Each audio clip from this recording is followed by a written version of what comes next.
अस्सलाम वालेकुम व्यूअर्स, मैं हूं समीना पाशा। उम्मीद है आप लोग खैरियत से होंगे। अच्छा जी, मंडे अब आ रहा है, यानी जब आप लोग शायद वीडियो देख रहे हो तो मंडे स्टार्ट हो चुका हो। और मंडे बड़ा इम्पॉर्टेंट है, ये वीक बड़ा इम्पॉर्टेंट है। ख़ास तौर पर अदालती मामलात से जुड़ी कुछ अहम कार्रवाइयाँ इस वीक में आप देखेंगे कि काफ़ी ज़्यादा सूरत हाल को वाज़े करेंगी कि चीज़ें किस तरफ जा रही हैं। और इसके साथ साथ कुछ मज़ीद क्लैरिटी आएगी कि क्या वाकई नवाज शरीफ साहब मुल्क के चौथे वज़ीर आज़म, चौथी बार वज़ीर आज़म बनने जा रहे हैं या नहीं। उनकी वापसी की क्या हतमी डेट है या इसमें भी मज़ीद रद्दोबदल होगा। तो काफ़ी चीज़ें आपको क्लियर होने जाएंगी इस वीक में। तो ये जो वीक अब स्टार्ट हो रहा है दैट्स वेरी इंपॉर्टेंट, और इसमें काफ़ी चीज़ें पॉलिटिकली भी और जुडिशरी के हवाले से भी काफ़ी चीज़ें नज़र रखने वाली हैं। अच्छा जी, अब इसमें आज जो इस वीलॉग में मैं बात करूंगी तो मैं आपको बताऊंगी कि जो हफ्ता शुरू हो रहा है इसमें केसेस के हवाले से कल एक अहम पेशरफ्त है। और कल से मुराद मेरी अब मंडे है कि इमरान खान साहब को पेश होना है जुडिशल मजिस्ट्रेट की अदालत में। और इस सिलसिले में उन्होंने प्रोडक्शन ऑर्डर बाकायदा जारी कर दिए हैं, जो कि पहुंचे अडयाला जेल तक। और फिर वहां से अडयाला के सुप्रिटेंडेंट ने भेजे हैं अटक जेल के सुप्रिटेंडेंट को कि जनाब हमें अदालत के ये प्रोडक्शन ऑर्डर्स जो हैं वो मौसूल हो चुके हैं। और उन्होंने उनको हिदायत की है कि आपके पास जो कैदी नंबर 804 है बैरक नंबर 3 में मौजूद, इसको पेश करना है अदालत में। तो इस सिलसिले में जो अहकामात हैं वो आ चुके हैं, हम बाकायदा उसे वसूल कर चुके हैं, लिहाजा अब आप उसके लिए अरेंजमेंट्स जो हैं वो कर लें।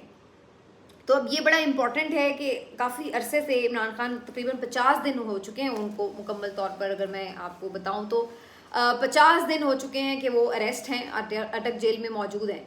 तो उनके इन 50 दिनों के बाद क्या मंडे की सुबह बाहर निकलने कोई इम्कानात हैं, और क्या वाकई उन्हें जुडिशल मजिस्ट्रेट मिस्टर कुदरतुल्ला जो कि सीनियर सिविल जज हैं उनकी अदालत में पेश किया जाएगा? ये एक बहुत अहम सवाल है। इस सिलसिले में बहुत सारे लोगों का ख्याल ये है कि एक तो पहली बात ये कि ज़ाहिर है उनकी जो सिक्योरिटी इश्यूज़ हैं वो उससे पहले भी थे। जब इमरान खान साहब को मुख्तलिफ केसेस में पेश होने के लिए कहा जाता था तो उन्हें उस वक्त भी आइडिया था कि सिक्योरिटी थ्रेट हैं, और वो बार बार ये बात कहते थे कि जो छोटी अदालतें हैं, सेशन कोर्ट्स हैं, कचहरी है, वहाँ पर अच्छे सिक्योरिटी अरेंजमेंट्स नहीं होते तो उन्हें आसानी से टारगेट किया जा सकता है। तो उनके वकला की तरफ से भी मुतअद्दिद बार ये रिक्वेस्ट की गई थी कि उनकी वीडियो लिंक के जरिए समाअत हो जाए या फिर उनके केसेस को जुडिशल कॉम्प्लेक्स में इस्लामाबाद हाई कोर्ट में मुंतकिल किया जाए। तो अब कभी उनकी वो सुनवाई पूरी हो जाती थी, कभी नहीं भी होती थी। लेकिन अब सूरत हाल ये है कि जुडिशल मजिस्ट्रेट ने उन्हें तलब तो किया है, लेकिन क्या उनको वाकई कोई सिक्योरिटी इस तरह की प्रोवाइड की जाएगी? क्योंकि ये खदशात अपनी जगह मौजूद हैं और इमरान खान साहब खुद भी कई बार इन खदशात का इजहार कर चुके हैं कि जब उन्हें अरेस्ट किया जाएगा तो उनकी जान मुसलसल ख़तरे में होगी।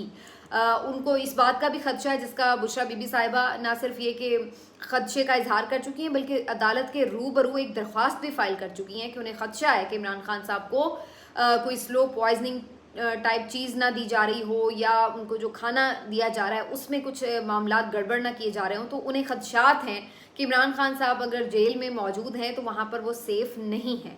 अगरचे उसके ऊपर काफ़ी कहा जा रहा है कि जी डॉक्टर चेक करते हैं वो, लेकिन भाई जो सिस्टम, जिस सिस्टम में हम रह रहे हैं, देखिए इसी सिस्टम में नवाज शरीफ साहब के प्लेटलेट्स की रिपोर्ट्स भी तो डॉक्टर्स ही तैयार कर रहे थे ना। तो हमें तो ये बताया जा रहा था कि बस अब इतने हज़ार रह गए, बस अब 7,000 रह गए, 5,000 रह गए, इतने रह गए। तो वो भी डॉक्टर्स ही रिपोर्ट तैयार कर रहे थे। उस वक्त इमरान खान साहब की गवर्नमेंट थी, पंजाब में डॉक्टर यास्मीन राशिद साहिबा वज़ीर सेहत थी, और उनकी नाक तले सरकारी अस्पताल के अंदर ये रिपोर्ट्स प्रोड्यूस हो रही थी। तो ये कैसे हो रही थी? क्योंकि अगर ये रिपोर्ट्स वाकई सही थी तो फिर तो बहुत सारे सवालात उठते हैं, मेडिकली भी और कॉमन सेंस के भी। मेडिकली भी इस तरह के भी इतने कम प्लेटलेट्स पर कोई बंदा अपने पाँव पे चलकर किस तरह से जहाज़ में सवार भी हो गया और जा रहा है, जबकि जो प्लेटलेट्स उस वक्त तादाद बताई जा रही थी वो तो आप बिल्कुल उसमें एक्सपेक्ट ही नहीं कर सकते कि कोई इतना बंदा जो है वो होशो हवास में हो। और फिर उसके बाद भी अगर इतने आप चलिए मान लिया कि किसी तरह पहुंच भी गए जहाज़ तक और चले भी गए, तो वहाँ जाकर तो आप एक दिन भी हॉस्पिटल में एडमिट तक नहीं हुए, ना आपका कोई उस तरह से इलाज हुआ। हमें तो बताया जा रहा था कि पता नहीं 80% शरियानें बंद हो गई, ये हो गया वो हो गया, और फिर प्लेटलेट्स भी गिरे हुए थे। तो ये सारी रिपोर्ट्स कहाँ पर तैयार हुई थी? ये तो सारी हमारे अपने जो सरकारी अस्पताल हैं, सरकारी लेबॉर्ट्रीज हैं, वहीं पर तैयार हुई थी। तो भाई जब ये अपने ही तैयार करदा रिपोर्ट्स ऐसी हो सकती हैं, जबकि पीटीआई की उस वक्त गवर्नमेंट थी, तो वहाँ पर भी उनको इस तरह से रिपोर्ट्स तैयार की जा सकती हैं। तो फिर ये तो कोई मुश्किल काम नहीं है कि जो जेल के अंदर डॉक्टर्स मौजूद हैं वो फिर जिस तरह की खाना चेक करते हों और जिस तरह की report first class A1 report तैयार कर दें कि जी खाना बिल्कुल ओके है। तो अब बात ये कि जब सिस्टम पे आपका एतबार ना रहे तो फिर हम कैसे इस बात को कह लें कि जनाब जो अगर रिपोर्ट डॉक्टर ने चेक करके बना दी है तो वो हतमी रिपोर्ट है, तो फिर उस पर कैसे हम एतबार करें, कोई हमें भी ये बता दे। तो बहरहाल जहाँ एक जानिब ये एक थ्रेट मौजूद है, वहीं ये भी थ्रेट मौजूद है कि ये ना हो कि इमरान खान साहब को किसी अदालत में पेश किया जाए तो वहाँ पर सिक्योरिटी अरेंजमेंट्स बेहतर ना हो, खुदा न खास्ता जैसे पहले वजीराबाद के मामले पर हमने देखा था, वहाँ पर उन पर एक अटैक हुआ था असैसिनेशन का, तो इसी तरह का कोई और वाक़या ना पेश आ जाए। तो ये बहुत सारे कंसर्न्स अपनी जगह हैं, लेकिन जो इमरान खान साहब की वकला है उनकी तरफ से ये दरख्वास्त कर दी गई है कि सिक्योरिटी के प्रॉपर अरेंजमेंट्स भी किए जाएँ और फिर इमरान खान को प्रोड्यूस भी किया जाए। वो इस बात के हक़ में नहीं है कि इमरान खान की जेल के अंदर ही मुख्तलिफ कोर्ट्स में समाते हों, क्योंकि इस तरह फ्री ट्रायल का जो हक़ है वो उन्हें नहीं मिलेगा। तो उनकी ये इस्तदा ज़रूर है कि उन्हें जेलों में से निकाल कर अदालतों में पेश किया जाए, लेकिन उसके लिए ये भी उतना ही ज़रूरी और कंपलसरी है कि इमरान खान साहब की सिक्योरिटी को बिल्कुल भी कॉम्प्रोमाइज़ ना किया जाए। तो अब पहली बात तो ये है कि ये सारी चीज़ें तो अपनी जगह मौजूद हैं, लेकिन क्या इमरान खान साहब को वाकई पेश किया जाने का फ़ैसला हो चुका है? तो मेरी ज़ाती राय के भी मुताबिक और अभी तक की जो मेरी इत्तलात है उसके मुताबिक भी इमरान खान साहब को पेश नहीं किया जाएगा। और मेरी राय भी यही है कि इमरान खान साहब को पेश करने वाले अभी हालात नहीं हैं, क्योंकि अभी तक यही फैसला है कि उन्हें छुपा के ही बंद कमरे में काल कोठरी में ही रखना है। उनकी झलक बाहर आना या उनका आवाम के साथ मीडिया के साथ इंटरेक्शन होना ये तो कोई अफोर्ड ही नहीं इस सिचुएशन पे कर सकता। अब तो वो पहले से भी ज़्यादा आपने उनको हीरो बना दिया है जेल में बंद करके, तो जो उनके प्रोफाइल में कोई एक आधी कमी थी तो वो आप लोगों ने खुद पूरी कर दी हुई है। तो अब बात यह है कि अब आपके लिए उसको संभालना वाकई बड़ा मुश्किल हो चुका है। इसलिए मैं नहीं समझती कि इस पॉइंट पर ना ही अभी कोई सियासी हल निकला है चीज़ों का, जिस पर मैं ये सोचूं कि कल जो साइफर केस में इमरान खान साहब का ज़मानत का केस है उसमें कोई ज़मानत भी मिल जाएगी, और ना ही मैं अभी इस पोजीशन को देख रही हूँ कि इमरान खान साहब को इवन कोर्ट में प्रोड्यूस भी किया जाएगा। तो फिलहाल इसके चांसेस कम हैं, लेकिन अगर कोई रातों रात डेवलपमेंट हो जाए तो कुछ कह नहीं सकते, लेकिन बहरहाल इसके चांसेस कल हैं। तो कोई अगर इमरान खान साहब का कल दीदार करना चाह रहा था या सोच रहा था कि कल करने को मिल जाएगा, तो मेरा ख्याल है अभी कोई ज़्यादा उसको इसके लिए इंतज़ार करना पड़ेगा। बाकी जी एक दो चीज़ें और हैं जो मैं आपके साथ छोटी छोटी डिस्कस करना चाहती हूँ।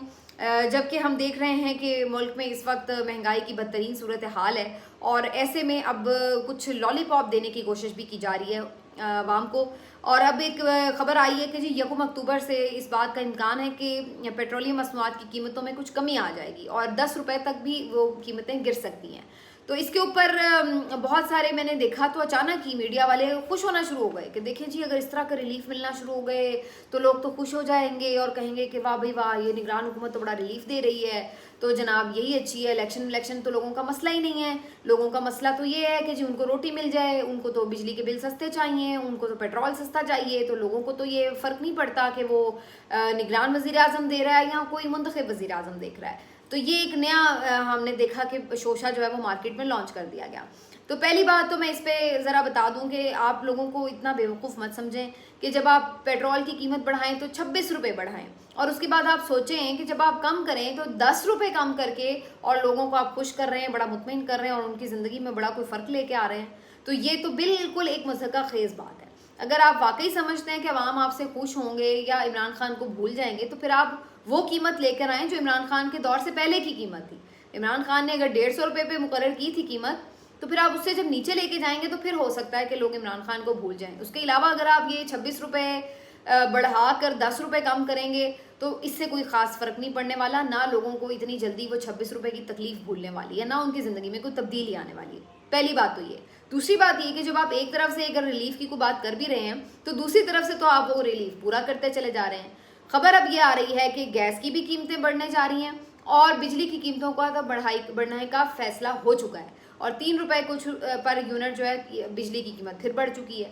तो अब अगेन ये वही सिचुएशन है कि आप अगर उधर 10 रुपये का रिलीफ देंगे तो इधर आपने उसकी कसर पूरी कर ली है। तो आवाम की आंखों में सिर्फ धूल झोंके जा रही है, उसके अलावा कोई, अगर आप कहें कि रियल किसी तरह की कोई इम्प्रूवमेंट आ रही है मईशत में, तो ऐसा कुछ नहीं है। कोई मईशत डंडे के ज़ोर पे नहीं चलती, मईशत सिर्फ अवाम के ज़ोर पे चलती है। जब अवाम मईशत का पार्ट होंगे, वो इस मईशत के चक्कर को चलाएंगे, पहिए को चलाएंगे, तो ही मुल्क आगे बढ़ेगा। बाकी आप डंडा लेकर एक एक बंदे के पीछे भागने का जो शौक है वो पूरा करके देख लें, इससे कोई फ़र्क नहीं पड़ने वाला। ये सिर्फ आपके शोबदाबाजियाँ ही हो सकती हैं कि लोगों को आप ये बता दें कि जनाब इससे कोई चीज़ें बेहतर हो जाएंगी, ये जो आजकल के तज्ज़ियाकार बता रहे हैं। तो इसमें मुझे तो कोई हकीकत नज़र नहीं आती। 10 रुपये लीटर पेट्रोल सस्ता ज़रूर हो जाएगा, लेकिन बिजली महंगी हो जाएगी, बात वहीं आ जाएगी। IMF की सरबराह चीख चीख के थक गई हैं कि भाई हमने तो कहा ही नहीं कि पेट्रोल महंगा करो या बिजली महंगी करो या ये करो वो करो, हम तो ये कह रहे हैं अवाम को रिलीफ दो, अमीरों पर टैक्स लगाओ। लेकिन इस तरफ जो पाकिस्तान की अशराफिया वो नहीं आती, और अपने तो लल्ले तलल्ले भी अपनी अयाशियाँ भी कम करने या ख़त्म करने के लिए राज़ी नहीं होती। अवाम का कुचूमर निकालने में ये इतने तैयार हैं कि हर एक 15 दिन बाद आकर एक फ़ैसला सुना देते हैं कि जी ये लें, ये हम अवाम के लिए कर रहे हैं। तो ये है जी सूरत हाल। और लास्टली मैं एक कमेंट कर दूँ कि एक जब या आपकी हुकूमत सारी इन चीज़ों में मसरूफ़ होती है तो अवाम तो सारे निगलेक्ट ही होते हैं, तो गवर्नेंस तो फिर ऐसी ही होगी जैसी कि ये आके इन्होंने कठपुतली बिठाए हुए निगरान सारे। तो अब इसमें ये एक स्कैंडल सामने आया है कि जी शुगर पेशेंट्स को लगने वाला एक इंजेक्शन है, और वो यहाँ पर वैसे तो वो इम्पोर्ट होता था, लेकिन अब वो यहाँ पर किसी ने लोकली तैयार करने की कोशिश की और उसके बाद उसको मार्केट में लॉन्च भी कर दिया। अब खबर ये आ रही है कि उस इंजेक्शन को, ये जाली किस्म का जो इंजेक्शन तैयार किया गया था, उसको इस्तेमाल करने के बाद कोई 12 के करीब अफराद हैं जो कि नाबीना हो गए हैं, उनकी बिनाई चली गई है। और इसी तरह मज़ीद कुछ 25-30 लोग हैं जिनकी बिनाई मुतासिर हुई है और उनकी आईसाइट पर बड़ा ख़राब असर पड़ा है। तो अब कहने की बात ये है कि इनको लगाम डालने वाला कौन है। अब तो आपने ये देखें कि आप लोगों की ज़िंदगियों से खेलना शुरू हो चुके हैं। यानी आपका जो ये ड्रग रेगुलेटरी इदारा होता है ड्रैप, ये क्या कर रहा है, किस तरह कोई ऐसा जाली फार्मूला बना ले और अपनी मर्जी से उसको मार्केट में लॉन्च भी कर दे, किसने उसको परमिशन दी, कैसे ये फैल गया और किस तरह लोगों तक पहुंच भी गया और उसने जाके लोगों को मुतासिर भी कर दिया। तो ये इस तरह का घिनौना मजाक हमारे मुल्क में होता है आवाम की सेहत के साथ कि इंसान इसके ऊपर सिर्फ कानों को हाथ लगा सकता है। यानी ये कौन सा मुल्क है ऐसा, दुनिया का न्यूक्लियर पावर मुल्क, कि जहाँ पर ऑपरेशन चल रहे होते हैं और जनरेटर बंद हो जाते हैं, बिजली चली जाती है और टॉर्च लाइट में ऑपरेशन हो रहे होते हैं। कौन सा ये मुल्क है कि जहाँ पर पानी बारिश का जो है वो ऑपरेशन थिएटर्स के अंदर आ जाता हो। कौन सा न्यूक्लियर ऐसा मुल्क होगा कि जहाँ पर आप देखें कि जाली अद्वियात इस तरह से मिलती हों और उनकी बुनियाद के ऊपर लोगों को आप बीमारियां बांट रहे हों। तो ये एक अनोखा न्यूक्लियर मुल्क है कि जहाँ पर आवाम की सेहत जो है वो सबसे आखिरी प्रायोरिटी होती है, बल्कि प्रायोरिटी होती नहीं है, बस वो आखिर में कहीं गिरी पड़ी होती है और उसके साथ एक घिनौना खिलवाड़ या मजाक जो है वो चलता रहता है। तो ये सूरत हाल है और ये चलेगा।